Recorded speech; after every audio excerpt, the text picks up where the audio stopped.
ಲೋಕಸಭೆ ಚುನಾವಣೆ ಹತ್ತಿರವಾಗ್ತಾ ಇದ್ದಂತೆ ವಾಗ್ದಾಳಿಗಳು ಕೂಡ ಜೋರಾಗಿ ನಡೀತಾ ಇದೆ. ಪ್ರತಿಪಕ್ಷದವರನ್ನ ಟೀಕಿಸೋದಕ್ಕೆ ಹೋಗಿ ಡಿಕೆ ಶಿವಕುಮಾರ್ ಪೇಚಿಗೆ ಸಿಲುಕಿದ್ದಾರೆ.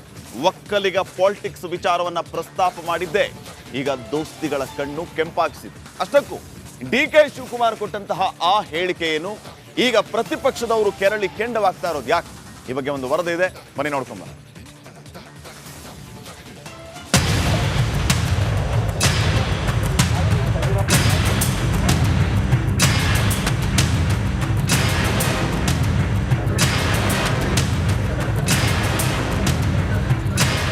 ಇವತ್ತು ಬಿಜೆಪಿ ಹಾಗೂ ಜೆಡಿಎಸ್ ನಾಯಕರು ಆದಿಚುಂಚನಗಿರಿ ಮಠಕ್ಕೆ ಭೇಟಿ ನೀಡಿದ್ರು. ಅದರ ಬೆನ್ನಲ್ಲೇ ಕುಮಾರಸ್ವಾಮಿ ವರ್ಸಸ್ ಡಿಕೆ ಶಿವಕುಮಾರ್ ಪಾಲಿಟಿಕ್ಸ್ ಜೋರಾಯ್ತು. ನಮ್ಮ ಒಕ್ಕಲಿಗ ಸಿಎಂ ಅನ್ನ ಕೆಳಗಿಳಿಸಿದ್ರಲ್ಲ, ಅದನ್ನ ಕೇಳುವ ಶಕ್ತಿ ಸ್ವಾಮೀಜಿಗೆ ಇದೆಯೋ ಇಲ್ವೋ ಗೊತ್ತಿಲ್ಲ ಎಂದು ನಿರ್ಮಲಾನಂದನಾಥ ಶ್ರೀಗಳಿಗೆ ಡಿಸಿಎಂ ಟಾಂಗ್ ನೀಡಿದ್ರು. ಬಿಜೆಪಿಯವರು ಒಕ್ಕಲಿಗನ ಚೀಫ್ ಮಿನಿಸ್ಟರ್ ಇಳಿಸಿದ್ರಲ್ಲ, ಅದು ಕೇಳಬೇಕು. ಯಾರು ಅಲ್ಲಿ ಹೋಗಿದ್ರಲ್ಲ ಅವರೇ ತಾನೇ ಇಳಿಸಿದ್ದು. ಯಾರು ಸತ್ಯನ ಮುಚ್ಚಕ್ಕಾಗಲ್ವಲ್ಲ. ಆಗ ದೇವೇಗೌಡರು ಏನು ಹೇಳಿದ್ರು, ಅವ್ರ ಮೇಲೆ ಏನು ಹೇಳಿದ್ರು, ಯಡಿಯೂರಪ್ಪನವರು ಕುಮಾರಸ್ವಾಮಿ ಮೇಲೆ ದೇವೇಗೌಡರ ಮೇಲೆ ಏನು ಹೇಳಿದ್ರು ನನಗೆ ಅಸೆಂಬ್ಲಿಲಿ. ಅದ್ಯಾವಾಗ ಡಿಕೆ ಶಿವಕುಮಾರ್ ಒಕ್ಕಲಿಗ ಶ್ರೀಗಳ ಬಗ್ಗೆಯೇ ಮಾತನಾಡಿದ್ರು, ಕೇಸರಿ ಸೇನೆ ಕೆರಳಿತು. ಆ ಕಡೆ ಪ್ರತಿಪಕ್ಷ ನಾಯಕ ಆರ್ ಅಶೋಕ್, ಈ ಕಡೆ ಮಾಜಿ ಮಂತ್ರಿ ಸಿಟಿ ರವಿ ತಿರುಗೇಟು ಕೊಟ್ರು. ರಾಂಗ್ ಅಡ್ರೆಸ್ ಅಲ್ಲಿ ಕೇಳಿದ್ದಾರೆ ಡಿಕೆ ಶಿವಕುಮಾರ್ ಅವರು. ಸಿದ್ದರಾಮಯ್ಯನವ್ರು ಕೇಳಬೇಕಾಯ್ತು. ಸರ್ಕಾರ ಬೀಳಿಸಿದ್ದು ಯಾರು? ಕುಮಾರಸ್ವಾಮಿ ಸರ್ಕಾರ. ಮಂಡ್ಯದಲ್ಲಿ ಅವರೇ ಒಪ್ಕೊಂಡಿದ್ದಾರಲ್ಲ, ಸಿದ್ದರಾಮಯ್ಯ ನಾನೇ ಕುಮಾರಸ್ವಾಮಿನ ಸೋಲಿಸಿದ್ದು, ಸುಮಲತಾನ ಗೆಲ್ಲಿಸಿದ್ದು ಅಂತೇಳಿ ಅವರೇ ಹೇಳ್ತಾ ಇದ್ದಾರಲ್ಲ. ಮತ್ತು ಅವಾಗೇನಿದ್ರು JDS ಮತ್ತು ಕಾಂಗ್ರೆಸ್ ಅಲಯನ್ಸ್ ಇತ್ತು, ಸೋಲಿಸಿದ್ದೆ ನಾನು ಅಂದಮೇಲೆ ಈಗ ನಮ್ಮ ಆ ಸಂದರ್ಭದಲ್ಲಿ 14 ಜನ ಕಾಂಗ್ರೆಸ್ ಅವರು MLAಗಳು ಬಂದರಲ್ಲ, ಕಳಿಸ್ತವ್ರು ಯಾರು? ಭಾಳ ಜನರು ಬಣ್ಣ ಬಯಲಾಗ್ಬಿಡುತ್ತೆ. ಅದು ಹೇಳೋದು ಸೂಕ್ತ ಅಲ್ಲ. ಯಾರು ಸಹಾಯ ಮಾಡಿದ್ರು, ಯಾರು ಹಣಕಾಸಿನ ಸಹಾಯ ಮಾಡಿದ್ರು, ಯಾರು MLAಗಳನ್ನು ಕಳಿಸ್ಕೊಟ್ರು, ಇವೆಲ್ಲವನ್ನು ಈಗ ಹೇಳುವ ಸಂದರ್ಭ ಅಲ್ಲ ಇದು. ಬಿಜೆಪಿ ಕಾಂಗ್ರೆಸ್ ಕಿತ್ತಾಟದ ಮಧ್ಯೆ ದಳಪತಿ ಸಿಟ್ಟು ನೆತ್ತಿಗೇರಿತ್ತು. ಸಿದ್ದವನದಲ್ಲಿ ಔಷಧಿ ಅರಿದಿದ್ದು ಯಾರು ಎಂದು ಕುಮಾರಸ್ವಾಮಿ ತಿರುಗೇಟು ಕೊಟ್ರು. ಸಿದ್ದರಾಮಯ್ಯ ಸಿದ್ದವನದಲ್ಲಿ ಅವ್ರ ಕಾರ್ಯಕರ್ತರ ಜೊತೆ ಚರ್ಚೆ ಮಾಡಿದ್ದು.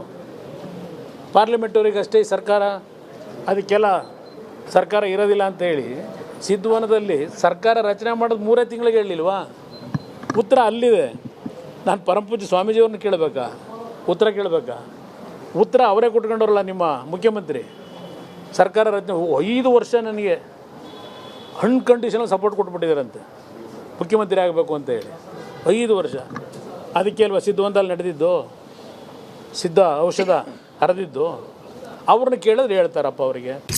ಸರ್ಕಾರ ಕೆಡವಿದ್ಯಾರೋ, ಷಡ್ಯಂತ್ರ ಮಾಡಿದ್ಯಾರೋ ಆ ಕುಮಾರಸ್ವಾಮಿ, DKಶಿ, ಸಿದ್ದರಾಮಯ್ಯನವರೇ ಬಲ್ಲರು. ಆಗಿದ್ದಾಗ್ಲಿ ಅದ್ಯಾರು ಅಂತ ನೇರ ಹೇಳೋದ್ ಬಿಟ್ಟು ಈ ನಾಯಕರು ಸುತ್ತಿ ಬಳಸಿ ಮಾತನಾಡಿ ತಲೆಗೆ ಹುಳ ಬಿಡ್ತವ್ರೆ.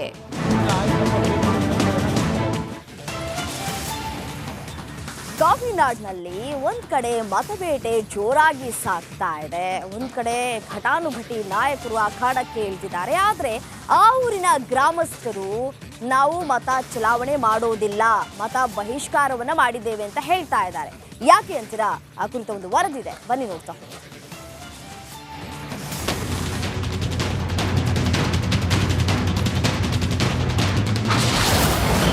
ನಿವೇಶನ ನೀಡುವಂತೆ ಆಗ್ರಹ, ಚುನಾವಣಾ ಬಹಿಷ್ಕಾರದ ಎಚ್ಚರಿಕೆ.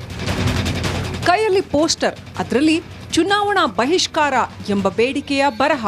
ಹೌದು, ಚಿಕ್ಕಮಗಳೂರು ಜಿಲ್ಲೆಯ ಮೂಡಿಗೆರೆ ತಾಲೂಕಿನ ಜನ್ನಾಪುರ, ಹೊಯ್ಸಳಲು, ಮಣಿಕೆರೆ, ಅಣಚೂರು, ನೀಡಗೋಡು ಗ್ರಾಮಸ್ಥರು ನಿವೇಶನಕ್ಕಾಗಿ ಆಕ್ರೋಶಗೊಂಡು ಬೀದಿಗಿಳಿದಿದ್ರು. ಬೇಡಿಕೆ ಈಡೇರಿಸಿದ್ರೆ ಮಾತ್ರ ಮತದಾನ ಮಾಡ್ತೇವೆ, ಇಲ್ಲಾಂದ್ರೆ ಚುನಾವಣೆ ಬಹಿಷ್ಕರಿಸ್ತೇವೆ ಅನ್ನೋ ಎಚ್ಚರಿಕೆ ನೀಡಿದ್ರು. ಹಲವು ವರ್ಷಗಳಿಂದ ನೂರಾರು ಕುಟುಂಬಗಳು ನಿವೇಶನಕ್ಕಾಗಿ ಅರ್ಜಿ ಸಲ್ಲಿಸಿವೆ. ಸರ್ಕಾರದ ವಿರುದ್ಧ ಪ್ರತಿಭಟನೆ ಮಾಡಿ ಆಗ್ರಹಿಸಿದ್ರು ಪ್ರತಿ ಬಾರಿಯೂ ಕೂಡ ಭರವಸೆಯನ್ನ ಮಾತ್ರ ನೀಡ್ತಾ ಇದ್ದಾರೆ ಅಂತ ಗ್ರಾಮಸ್ಥರು ಆಕ್ರೋಶ ವ್ಯಕ್ತಪಡಿಸಿದ್ರು.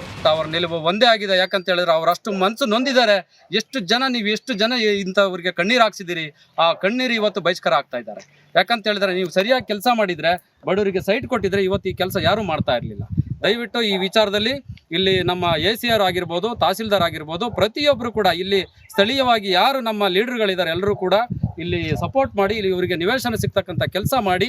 ಇವತ್ತು ಯಾವುದೇ ಪಕ್ಷದಾಗಲಿ ಇನ್ನೊಂದಾಗಲಿ ಚಿಹ್ನೆ ಇಟ್ಕೊಂಡು ನಾವು ಸ್ಟ್ರೈಕ್ ಮಾಡ್ತಾ ಇಲ್ಲ, ಇನ್ನೊಂದು ಮಾಡ್ತಾ ಇಲ್ಲ. ಇಲ್ಲಿ ಏನು ಮಾಡ್ತಾ ಇದ್ದಾರೆ ಅಂದರೆ ಪಾಪದ ಜನ ನಿಜವಾಗ್ಲೂ ಮಾನವೀಯತೆ ದೃಷ್ಟಿಯಿಂದ ಅವರು ಸೈಟ್ ಕೇಳ್ತಾ ಇದ್ದಾರೆ, ಅವ್ರಿಗೆ ಅವಕಾಶ ಮಾಡಿಕೊಡಿ ಅಂತ ಈ ಸಂದರ್ಭದಲ್ಲಿ ಹೇಳಲಿಕ್ಕೆ ಇಷ್ಟಪಡ್ತೀನಿ.